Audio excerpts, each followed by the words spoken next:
صباح الخير طلابي الأعزاء.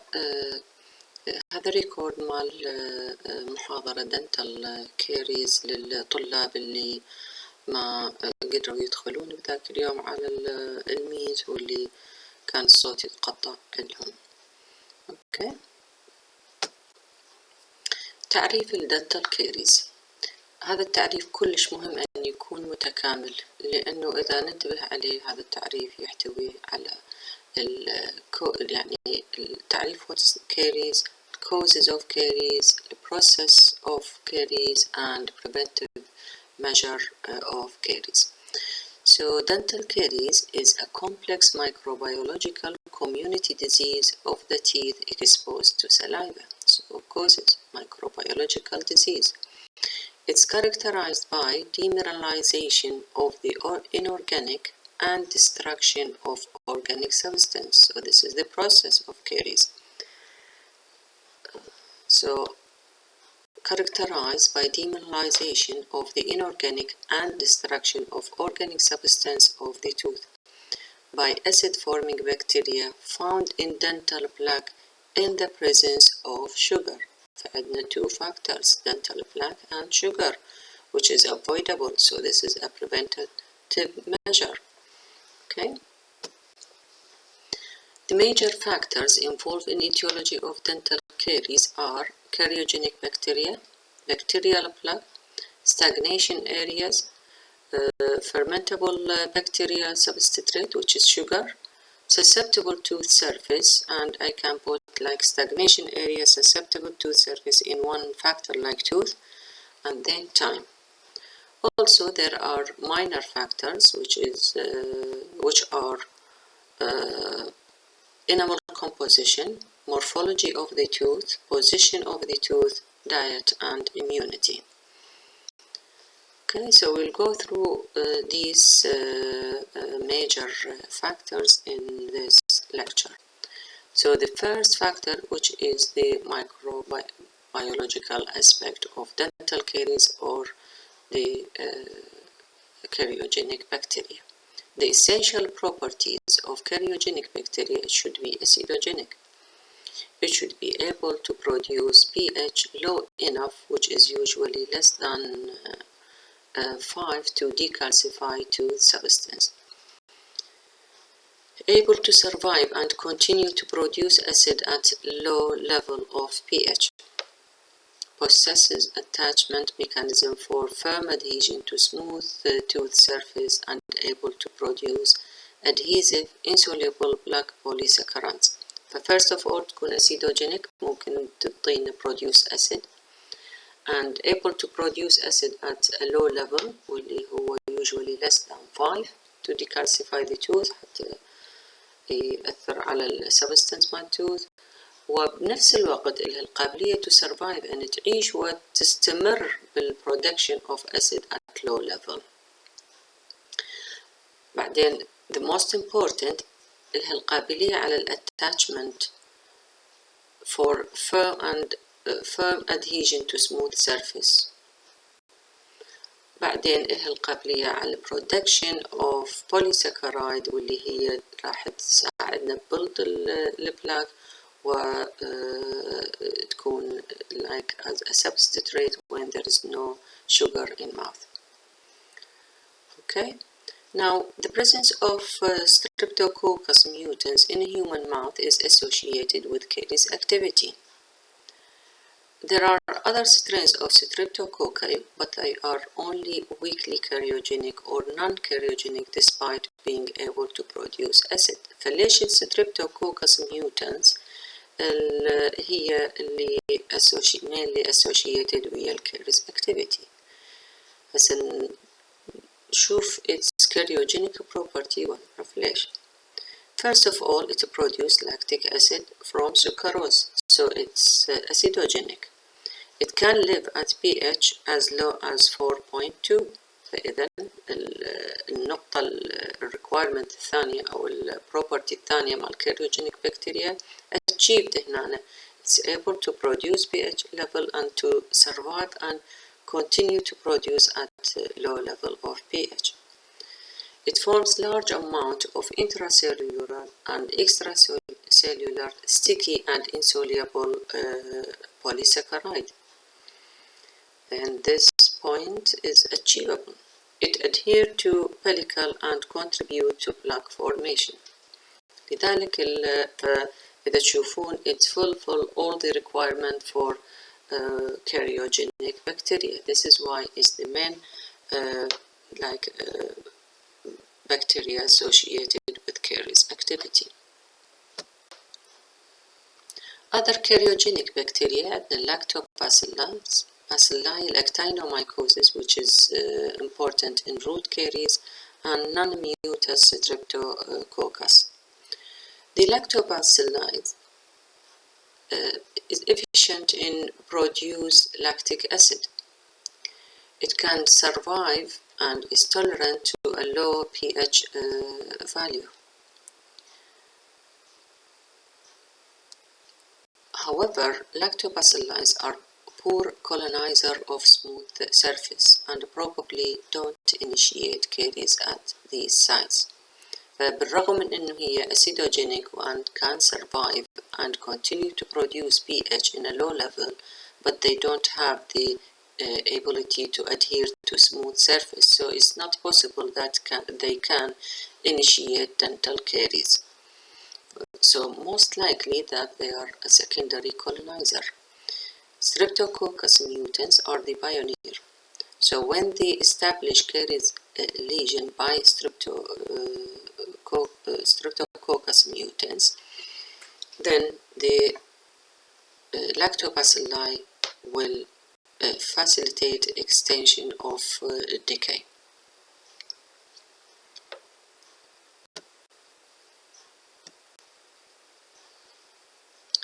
خلصنا أول فاكتور واللي هو البكتيريا الكاريوجينيك بكتيريا. Its essential property and the main cariogenic bacteria.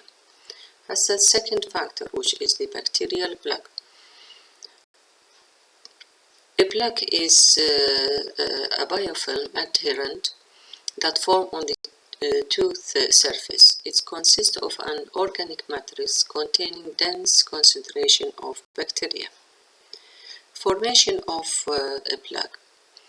If the teeth are thoroughly cleaned and polished with an abrasive, a plaque will quickly reform within a few minutes, maybe 10 to 20 minutes. And this is because of deposition of structureless cell-free pellicle of salivary glycoproteins. So من السلايفا عندنا glycoprotein. This will adhere to the even clean polished tooth. Then there will be a further deposition of pellicle, which will be enhanced by bacterial action by precipitating salivary further precipitation of salivary proteins. هسه صار عندنا first deposition بعدين further deposition. هسه صار عندنا pellicle on the tooth. Then bacteria will colonize this cell-free layer, and particularly Streptococcus sangus, Streptococcus mutans strains will colonize within 24 hours. Then there will be progressive buildup of a plaque substance by the bacterial polysaccharides. إذا تتذكرون واحدة من essential properties of cariogenic bacteria production of intracellular extracellular polysaccharide. فلما the first stage of a plaque formation, when it's being colonized by bacteria, there will be a progressive buildup of a plaque. فهسه عندنا صار buildup of a plaque، صار عندنا good thickness of a plaque. This will allow proliferation of filamentous and other bacteria as the plaque mature. So first of all, formation from deposition from glycoprotein deposition from saliva. This will be enhanced by bacterial action, so there will be further precipitation, and then there will be colonization within 24 hours of aerobic bacteria. and then this aerobic bacteria will help to progressively build more plaque, and then when we have a good thickness of blood, this will be invaded by anaerobic bacteria. The bacteria in biofilm, here if you can see in this, the cocci is just attached to the filament of bacteria. The bacteria in biofilms exhibit cooperative activity and behave differently from the same species in isolation in culture media. لما هذه الإيروبيك والأنإيروبيك متواجدة داخل البلاك راح يكون أكو cooperation between them. There is it's like the oral flora, and they will behave differently if they were like an individual bacteria. As consequence, a biofilm may be resistant to antimicrobial or to immunological defense to which the individual bacteria are normally sensitive. So bacterial plaque must therefore be regarded as a living entity and not as a mere like biofilm.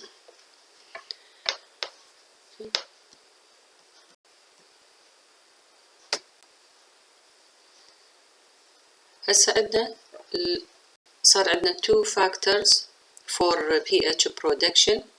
عندنا bacterial plaque وعندنا اللي يساعد على which will be an like media for the cariogenic bacteria اللي لها capability to produce a low pH. شنو الفاكتور اللي يساعد على بقاء ال pH low؟ Rapid production of high concentration of acid within the plaque temporarily overcomes local factors. لما البكتيريا high number of bacteria colonize the area, there will be rapid production of high concentration of acid within the plaque. So the high concentration and the rapid production will not allow the buffer system in saliva to work against it. But then the thickness of the plaque will limit the diffusion of saliva into plaque to reduce the acidity and also limit the escape of acid into saliva to get like washed out and buffered. مثل ما نعرف السلايفا بيها buffering system، فلما يتكون الأسيد inside the plaque because of the plaque thickness and low diffusion property الأسيد ما there will be a limitation to its escape into the oral cavity into saliva to be washed out and neutralized, and again salivary buffering like material there are limitation to their entrance inside the plaque to work against this low acidity. بعدين عندنا الخاصية الأخيرة اللي هي continued acid production from bacterial intracellular storage polysaccharide after dietary sugar is exhausted. لما ينتهي الشجر من الماوث الكاريوجينيك بكتيريا لها الابيليتي إنه تكون intracellular polysaccharide، فلما ينتهي الشجر من الماوث أكو sugar inside it، so الأسيد production راح يكون عملية مستمرة once it started راح تصير عملية مستمرة. فعندنا العوامل الثلاثة هو rapid production, high concentration, diffusion limitation and continued acid production from bacterial intracellular storage. هذه العوامل اللي contribute to maintaining low plaque pH once it's started. بهذا الدايجرام شوفنا التأثير الجلوكوز أو الكربوهيدرات in fall in pH level. if we rinse with 10% glucose rinse راح نشوف هنا عندنا من الطبيعي احنا بالساليفا pH normally 7 after rinse with glucose راح تنزل ال pH down within 5 minutes راح تنزل down below the critical Caries critical pH واللي هي 5.5 بس أأكد لأنه بالمحاضرة صار a little bit of confusion. So the critical pH هي 5.5 for dental caries. Okay, after rinsing with the glucose rinse, the pH راح تنزل إلى below the critical pH within 5 minutes. تستمر بالنزول a little bit further after 10 minutes، لكن بعدها يبدي عملية الbuffering will neutralizing this pH اللي هي تصعد بعد 20 minutes above the critical and within 40 minutes راح ترجع about to normal. In patient who's like already have dental caries and already have a low pH, after rinsing with the glucose rinse راح again تنزل within 5 minutes, but it will go further, and even after 10 minutes it will go further, and then we'll start to like the buffering system will start work, but still like it will take about 40 minutes to reach the critical pH, and even when return back it will not return back to the where it was. هذا السلايد ينطينا again فكرة عن التايم فاكتور اللي ذكرناها بالبداية من الميجر فاكتور of caries. فإذا تشوفون return back to like a normal pH it will take time. لذلك the frequency of sugar intake is more important like than the sugar intake itself. فلما تاخذ chocolate bar يختلف عن ما تاخذ يعني a bag of like sugar مثل الحامض حلو اللي تاخذه مستمر. فالfrequency of sugar intake is important factor in caries formation. لكن تخيل إذا within 1 hour أخذ الطفل sugar and then start again after like taking another sugar intake, so there will be like a fallen pH, a constant fallen pH, and this will affect like caries tendency.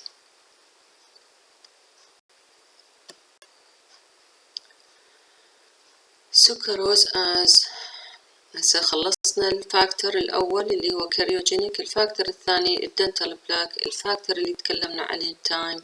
Now sucrose as a plaque substrate. Colonization by cariogenic bacteria, especially Streptococcus mutans, is highly dependent on the sucrose content of the diet. And in human, the blood counts of Streptococcus mutans appear to depend on the sucrose content of the diet, and severe reduction in dietary sucrose causes Streptococcus mutans to decline in number or disappear from the plaque. As a factor that determine the cariogenicity of sucrose. First of all, sucrose form up like 2/3 of our carbohydrate content of like many persons' diet.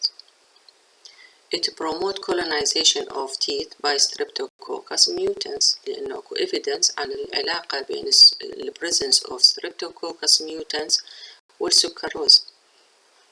Okay, its disaccharide bond contain enough energy to react with bacterial enzyme to form extracellular dextran matrix. بعدين small molecule allow it to diffuse readily into blood. بعدين bacterial metabolism of sucrose is rapid.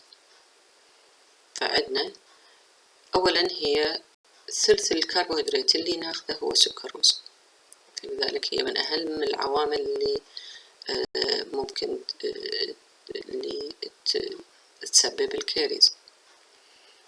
أكو evidence عن علاقة وجودها بوجود الستريبتوكوكس ميوتنز. بعدين ال disaccharide bond allow give energy to bacteria to produce extracellular dextran matrix أو extracellular polysaccharide.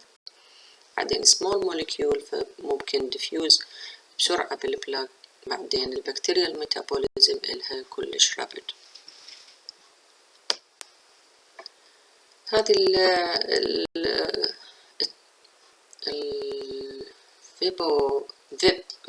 هوم دنتال كيريز ستادي، هذه اللي صارت 1946، اللي وجدوا بها العلاقة بين الكربوهيدرات والكيريز. فهذه علامة فاصلة بتاريخ الدنتال كيريز in spite of being like هذه التجربة اللي لكن نقول violate كل الميديكال ethics اللي موجودة. هذه العملية أو التجربة حدثت بالتعاون بين chocolate factory أو sweet factory ودنتال community. بدأوا ينطون السكان المنتل هيلث انستيتيوت كربوهيدرات. خلال سنين شافوا فرق الكيريز اللي حصل بيها، فقاسوا السكر أو الكربوهيدرات intake ويا MDF missing decay filling، هذا الفاكتور اللي نحسبه بالبيدياتريك dentistry. فشافوا سبيشالي بهذا اللاين، إذا تشوفون الناس اللي تاخذ الكربوهيدرات بين الميلز، هذا اللاين شوفوا الانكريز in MDF سبيشالي إذا ياخذون توفي أو ستيكي كربوهيدرات اللي ممكن تبقى بالأسنان. وهذا الفرق بين الناس اللي تاخذ at the meal time. بس again there is an increase in MDF، بس لكن الانكريز أكثر when is taken at any time. Okay.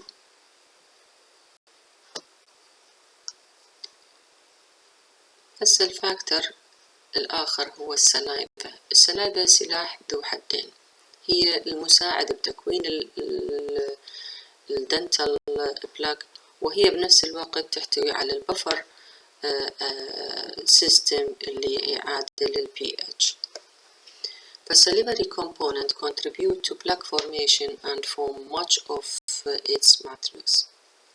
Sucrose dissolved in saliva and it's actively taken up by the plaque. لذلك بالتعريف الأول إذا تتذكرون قلنا in the affecting the teeth in the presence of saliva.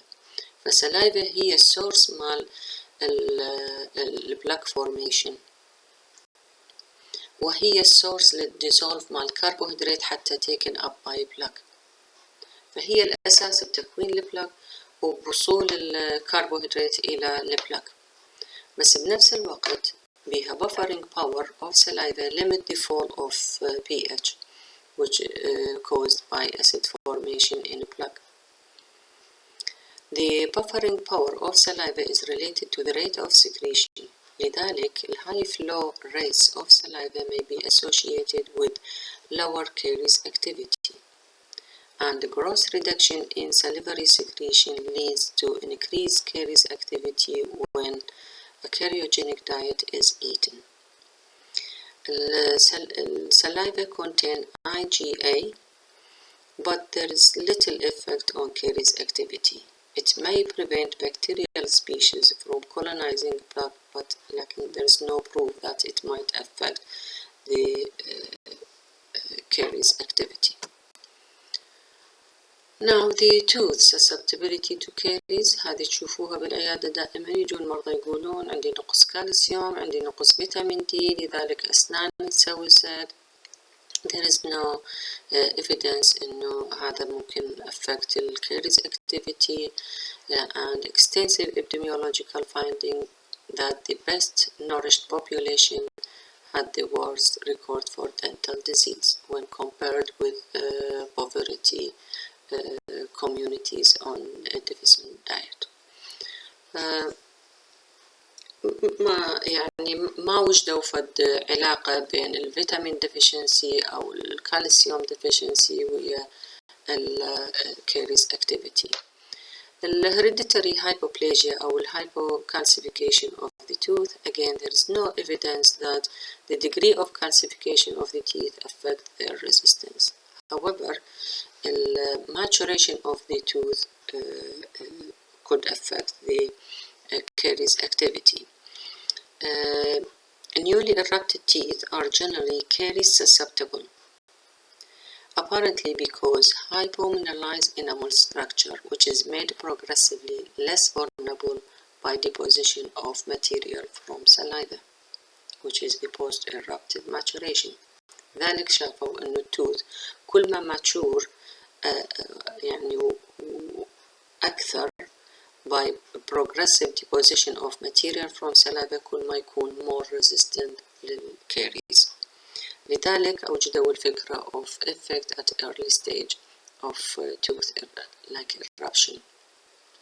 وهذا الموضوع راح تدرسوه بالprevention أو بالبيدياتريك dentistry. Pathophysiology of dental caries هسه راح يصير سهل علينا ورا ما عرفنا كل الفاكتور contributing to dental caries. The plaque begins to accumulate on the tooth surface within 20 minutes after eating. بعدين cariogenic bacteria in dental plaque, which will colonize within 24 hours, will start ferment carbohydrate to acid and then store carbohydrate in extra and intracellular. And this will lead to a bulky plaque, which can interfere with outward diffusion of acid and inward diffusion of salivary buffers.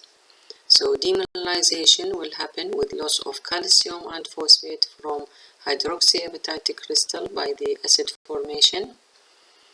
If the procedure will stop there, we will have remineralization after 30 minutes, where salivary buffering power will start with the precipitation of calcium and phosphate into the tooth.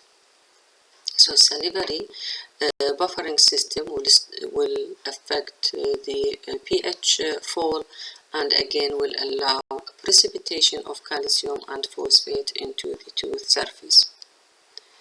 If this will not happen, then there will be further demineralization and then caries formation. Theories that explain the etiology of dental caries هذه راح أعوفها كhomework لكم. أما تعتمدون على هذا السلايد أو you will go to search a little bit more وتقدموا لي your like results from your search about theory that explain the etiology of dental caries. Clinical classification of dental caries based on morphology or anatomical sign.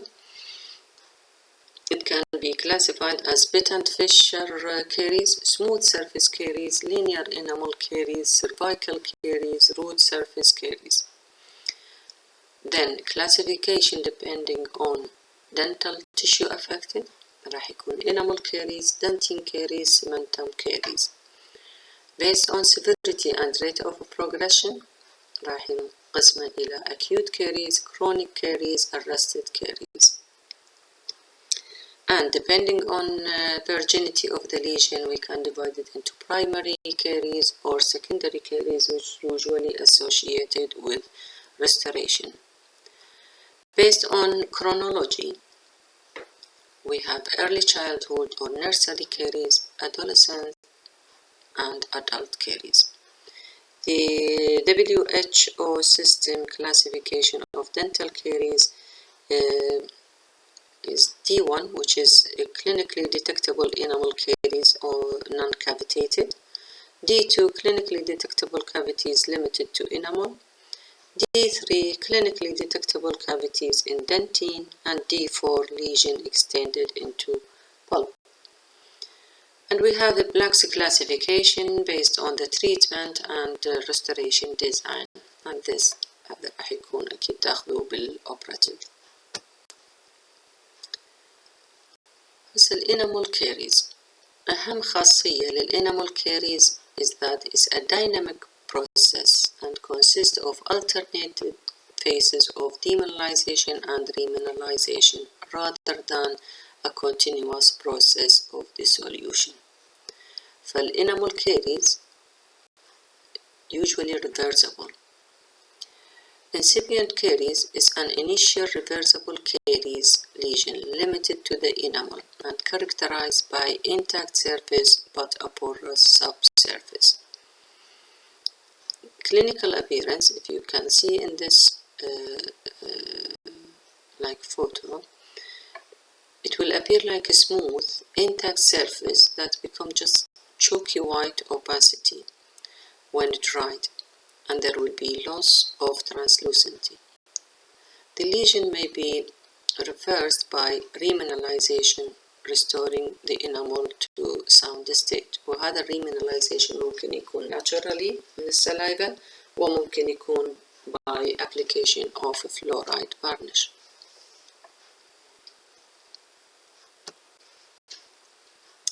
The initial lesion can spread in conical shape with its apex toward the dentine for smooth surface caries and vice versa for occlusal caries أو bit and fissure caries. إذا تلاحظون بالصورة اللي على اليمين لما الأسيد أتاك يصير على الانامل على السموث surface الأتاك راح يصير along wide area because it's exposed because of like this area we have lots of enamel rows which are perpendicular on the surface. لما راح يصير الأتاك although it will be along wide surface لكن الانفيجن راح يواجه resistant. لذلك الانفيجن للداخل راح يبدأ يقل ينتهي like small apex. فبالسموث surface الأتاك يكون on wide surface لكن الانفيجن يبدأ يقل ينطي شكل conical shape with the apex toward the dentine. بالبت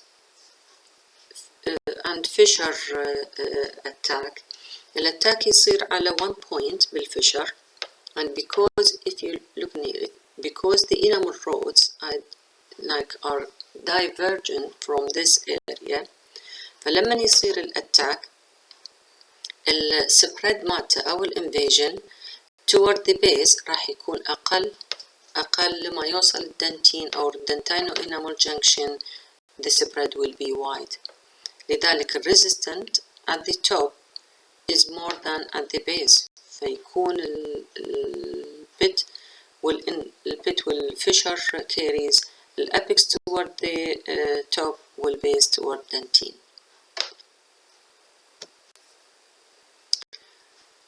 الزونز اللي نشوفها under microscope بالانامل caries are 4.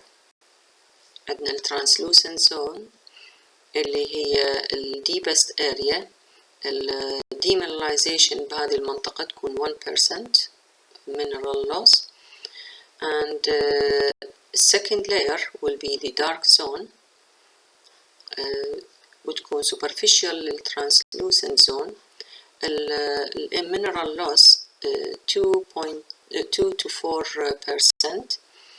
بهذه الاريا اكو عندنا small pores بينما بالترانسلوسنت زون عندنا larger pores فلما يدخل اللايت او الاني ميديا لما يدخل بهذه الاريا صعب دخولها من السمول بورز الى اللارج فلذلك راح يتجمع بهذه المنطقة وينطينا الدارك زون appearance.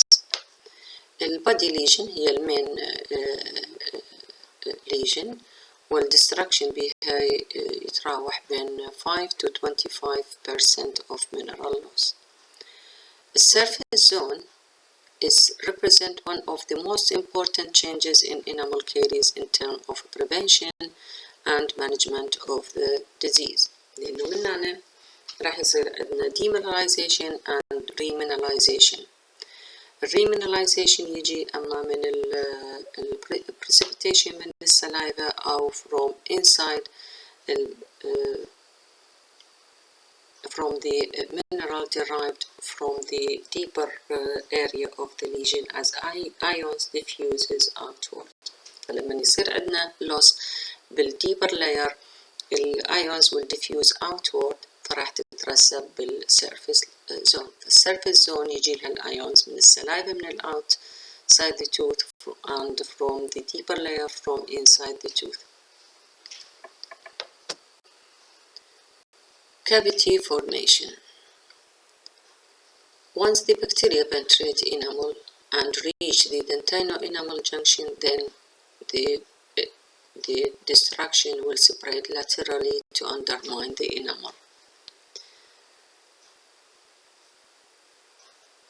So لما يبدي destruction at the dentino-enamel junction, it will spread and will allow attack of dentine. ولما الدنتين attacked, it will leave the enamel unsupported, وهذا يسبب إنه تكون weakened and destroyed.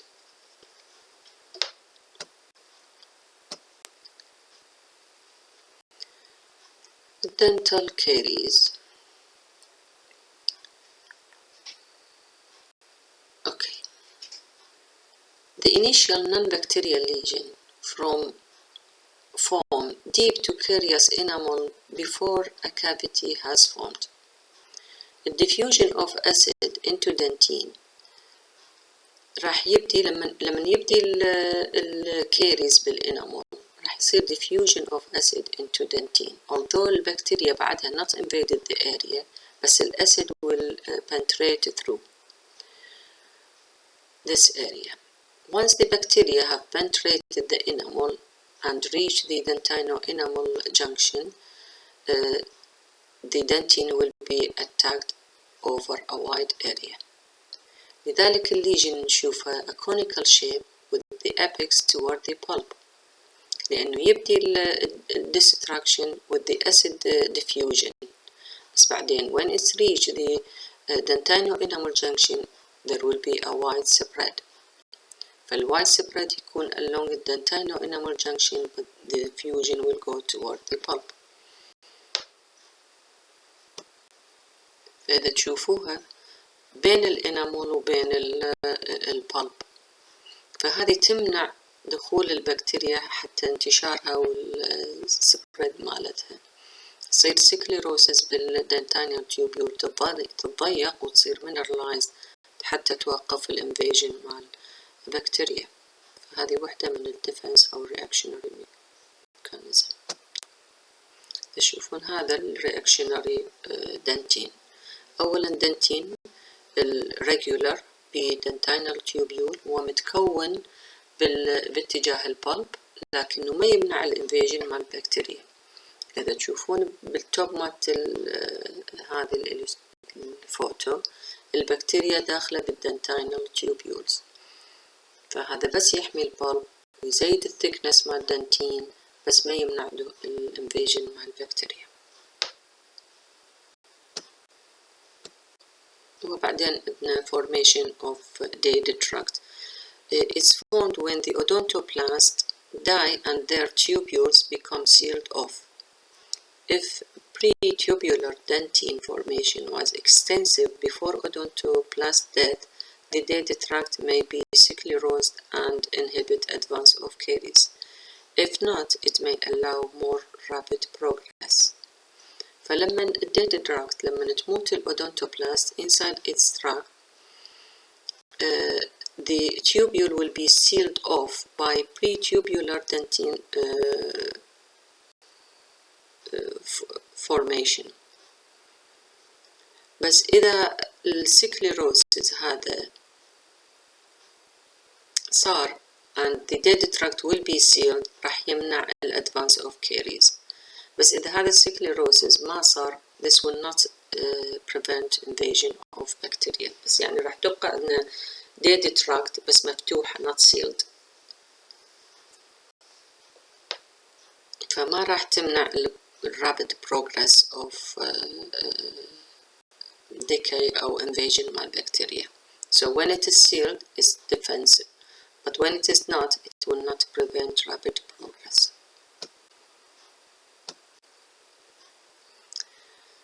As a lesion of dentine, احنا ذكرنا الليجنز مال enamel شلون شفناها. هسه الزونز مال dentinal caries. عندنا الفاتي degeneration، zone of dentinal sclerosis، zone of decalcification، zone of bacterial invasion and zone of decomposed dentine. وراح نشرحها بالتفصيل.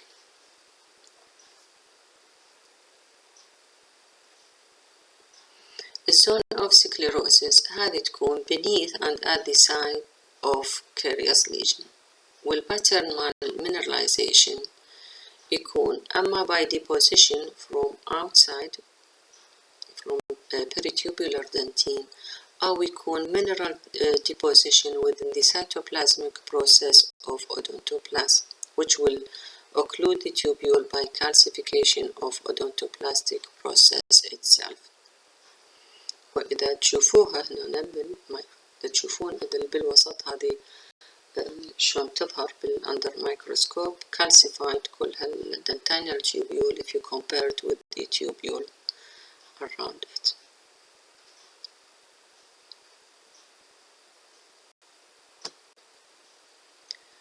بعدين عندنا zone of demineralization. Intratubular matrix is mainly affected by acid diffusion ahead of bacterial agent. مثل ما قلنا قبل ما تنزل البكتيريا الacid diffusion راح يسوي demineralization.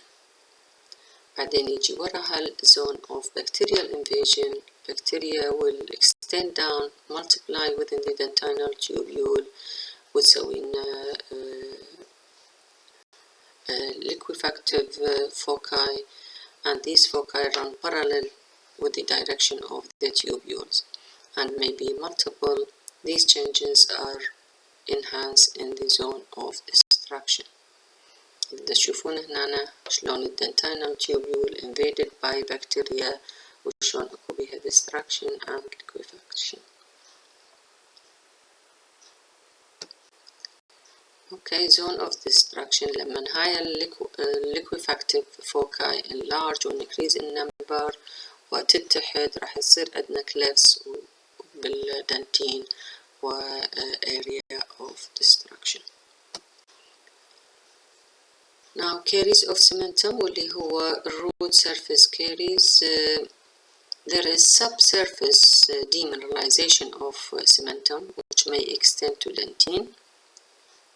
The surface hyper-mineralized representative zone of precipitation of mineral from subsurface and from plaque saliva. على نفس القاعدة مال enamel هنا عندنا يصير demineralization بس ممكن يصير بعدين remineralization اللي يجينا من السلايفا precipitation أو from precipitation of mineral from subsurface. Progressive softening occur with time in active lesion. It's reversible procedure مثل بالإنامول لأن it's surface caries. فممكن يكون demineralization and remineralization, but ممكن يكون again there is progressive softening which occur within time in active lesion. So demineralization is rapidly followed by bacterial invasion along the exposed collagen fiber, then fracture and loss of successive layer of cementum. ولما يصير destruction يصير along the incremental bands in cementum فراح يكون which is like a concentric or circumferential layer. لذلك الروت كاريز يكون على شكل saucer shaped cavity اللي تشوفوها هنا. Clinically, because of gum recession, root caries is seen mostly in elder patients. بس طبعا مو بالضروري مرات يصير عندنا gum recession even in younger patient. Little discoloration, brown to yellow without symptom عادة تكون. Molars are the most commonly affected teeth. But again هذا مفيد قاعدة.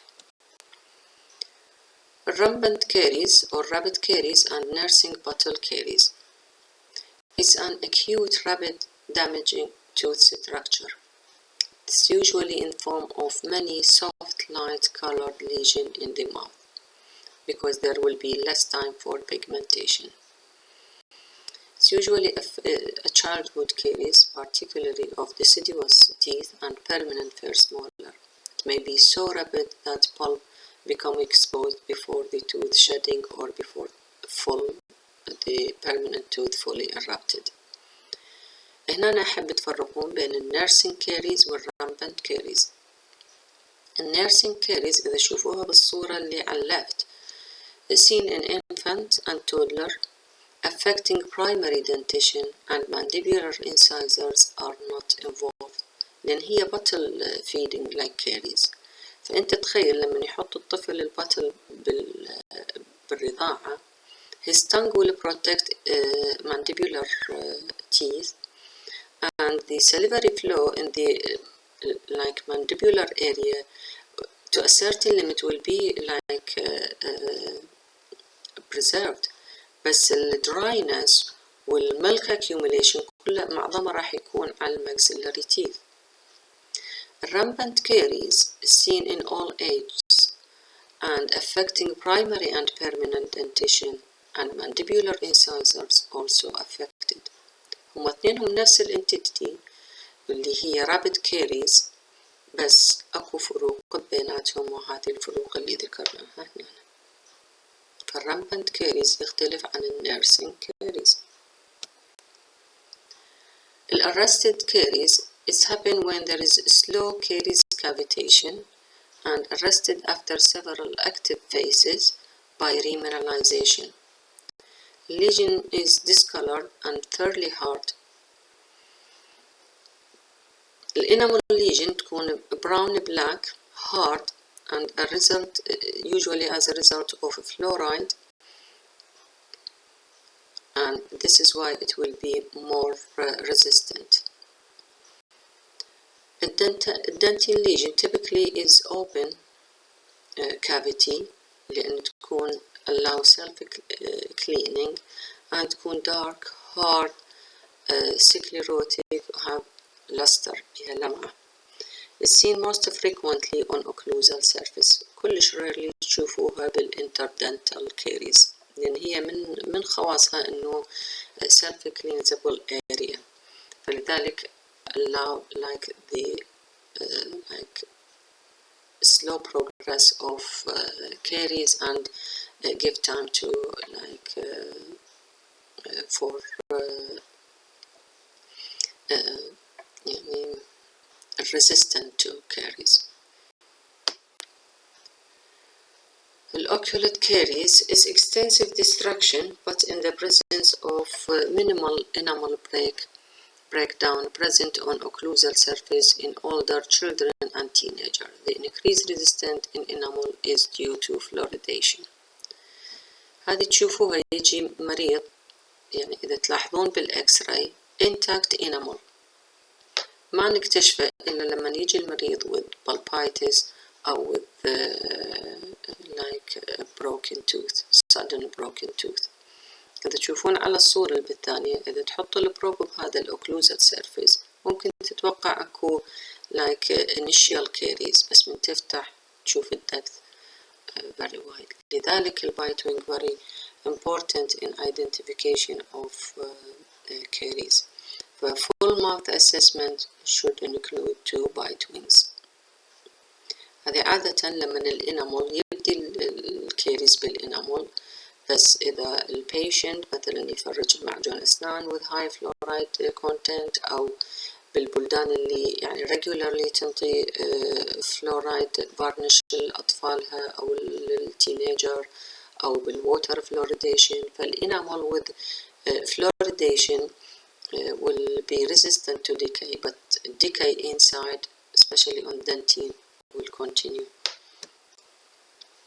Signs and symptoms of dentinal caries: toothache, discoloration, halitosis, visible cavitation.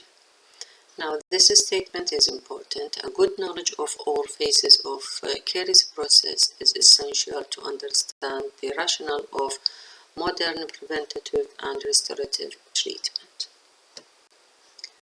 Thank you for listening and have a nice day.